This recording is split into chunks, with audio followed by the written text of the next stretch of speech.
দেখেই তো আমার জিভে থেকে জল চলে আসছে। তো দাঁড়ান আগে খেয়ে নিই, তারপর আপনাদেরকে বলছি। আজকে আমি বানাবো পমফ্রেট ফ্রাই। তো তার জন্য আমি দেখুন দুটো বড় বড় সাইজের পমফ্রেট মাছ ধুয়ে পরিষ্কার করে নিয়েছি।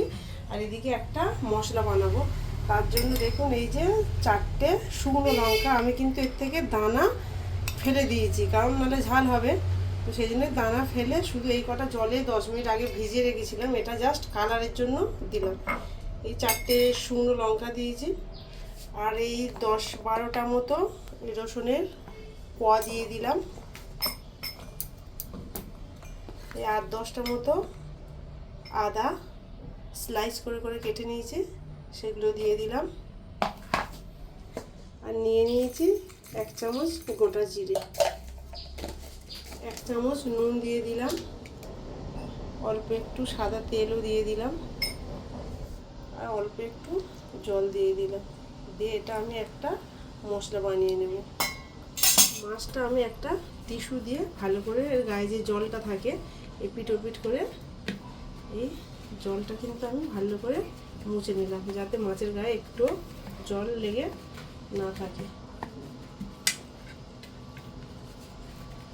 আমার কাছে গোটা ধনে ছিল না, সেই জন্য আমি এই ধনে পাউডার এতে 1/2 চামচ মতো দিয়ে দিলাম এই পেস্টটার মধ্যে। দিয়ে সুন্দর করে এই পেস্টটা বানিয়ে নিলাম। মাছগুলো আমি প্রথমে একটু চিড়ে নেব, যাতে মশলাগুলো ওই মাছের ভিতরে আর কি ভালোভাবে ঢোকে। সেই জন্য দুটো মাছই আমি সব চিড়ে নেব।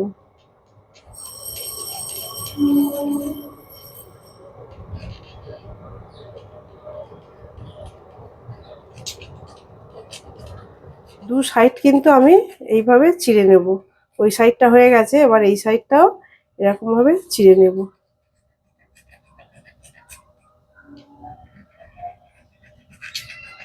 দুটো মাছ আমার ভালোভাবে চিড়ে নেওয়া হয়ে গেছে।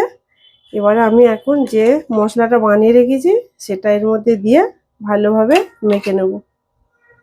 এবারে আমি একটু লেবুর রস এর মধ্যে দিয়ে দেব, আপনারা চাইলে ভিনিগারও দিতে পারেন। এবারে আমি হাত দিয়ে ভালো করে ম্যারিনেশন করে রেখে দেবো। আর যে চিড়ে দিয়েছি তার ভিতরেও আমি মশলাগুলো ঢুকিয়ে দেবো। দেখুন আমি ভালোভাবে এগুলো ম্যারিনেট করছি, যাতে মশলাটা ভালোভাবে ঢোকে। আর এই যে চেরা অংশেও কিন্তু আমি হাত দিয়ে এর মধ্যেও মশলাটা ঢুকিয়ে দিচ্ছি।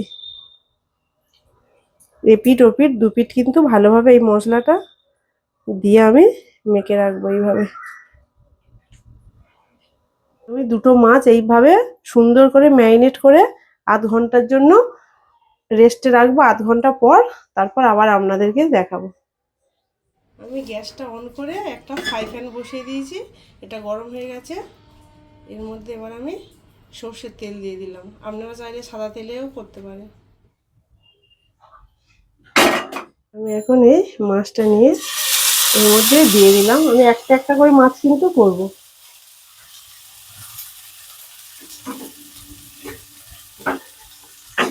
আর গ্যাসের আঁচটা কিন্তু আমার আস্তেই আছে, বেশি জোরে দেবো না, তাহলে পুড়ে যাবে। এবার এটা আমি উল্টে দেবো।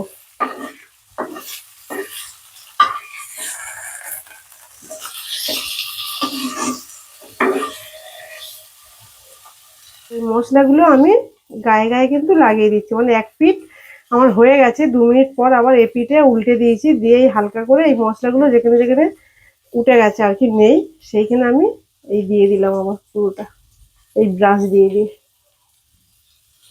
আমার ও পিঠটা হয়ে গেছে। এবার আমি আরো একবার এই পিঠটা এইভাবে উল্টে দিলাম। দেখুন এই যে পোড়া পোড়া হচ্ছে।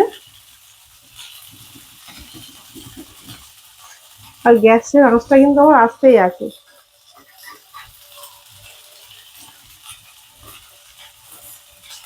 এবারে আমি এর মধ্যে একটা কাঁচা লঙ্কা আর এই কয়েকটা কারি পাতা দিয়ে দিলাম। আমার একটা পমফ্রেট ফ্রাই হয়ে গেছে। এই দেখুন আমি এটা একটা প্লেটের মধ্যে তুলে নিয়েছি। সেম প্রসেসে আবার এই কড়াইয়ের মধ্যে তেল দিয়েছি, তেল গরম হয়ে গেছে, আমি আবারও একটাই পমফ্রেট দিয়ে দিলাম। একই একই প্রসেসে এটাও আমি করব। আমার একটা ফ্রাই হয়ে গেছে, আর একটা দেখুন ফ্রাই করছে, এটাও আমি উল্টে দিলাম। এপিট ওপিট করে উল্টে উল্টেই করতে হবে। এটা আমার ফ্রাই হয়ে গেছে, এবার এটাও আমি তুলে রাখবো। এই দেখুন কি সুন্দর হয়েছে। আমার দুটো পমফ্রেট ফ্রাই রেডি হয়ে গেছে। তো আপনাদের কেমন লাগলো অবশ্যই কমেন্ট করে জানাবেন। আমি এখন একটা পমফ্রেট ফ্রাই নিয়ে প্লেটের মধ্যে নিয়ে নিয়েছি। তো আমি তো দেখেই বুঝতে পেরেছি খেতে দারুণই হবে। তো সত্যি বলছি খেতে কিন্তু খুবই সুন্দর হয়েছিল। আর এই যে মানে এত সুন্দর নরমও হয়েছিল। আর আপনারা যদি এরকমভাবে খেতে চান তাহলে একবার ট্রাই করবেন, দেখবেন খুবই ভালো লাগবে।